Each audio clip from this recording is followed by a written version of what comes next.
Selamat pagi teman-teman, salam sejahtera untuk kita semua.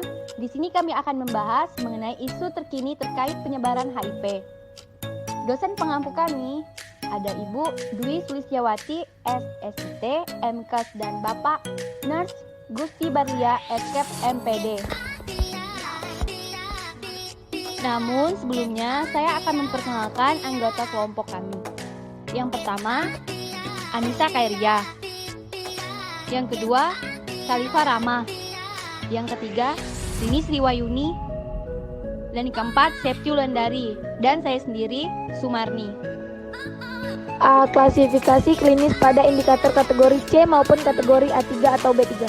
Tabel di samping menunjukkan bahwa kategorisasi CDC HIV atau AIDS didasarkan pada jumlah CD4+ terendah pada pemeriksaan terakhir pada pasien yang telah didiagnosa terinfeksi HIV. Pasien dalam kategori A3, B3, dan C1 sampai C3 dianggap memiliki AIDS. Diagnosis HIV pada orang dewasa. Pada klien dengan HIV/AIDS, bisa ditemukan beberapa diagnosis keperawatan dan masalah kolaboratif, antara lain: A. Masalah kolaboratif, risiko komplikasi infeksi sekunder, wasting syndrome, keganasan, misalnya sarkoma, kaposi, limfoma, meningitis, infeksi oportunistik, misalnya. B. Diagnosis keperawatan menurut Nanda Internasional Taksonomi 2. Diagnosis keperawatan yang kemungkinan ditemukan pada pasien dengan HIV/AIDS. 1. Bersihan jalan napas tidak efektif. 2. Kecemasan. 3. Gangguan gambaran diri.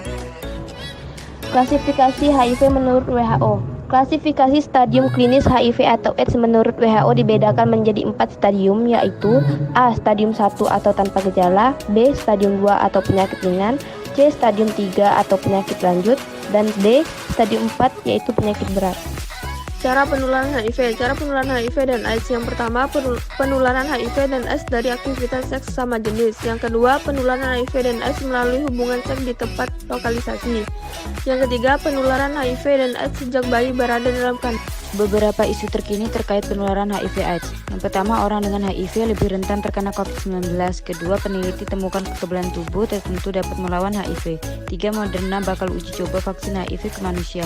4. Alasan obat HIV berpotensi sembuhkan pasien virus corona. Kelima, pendidikan seks bantu Indonesia akhiri HIV/AIDS 2030. Sekian dari kelompok kami ucapkan terima kasih. Created using Powtoon.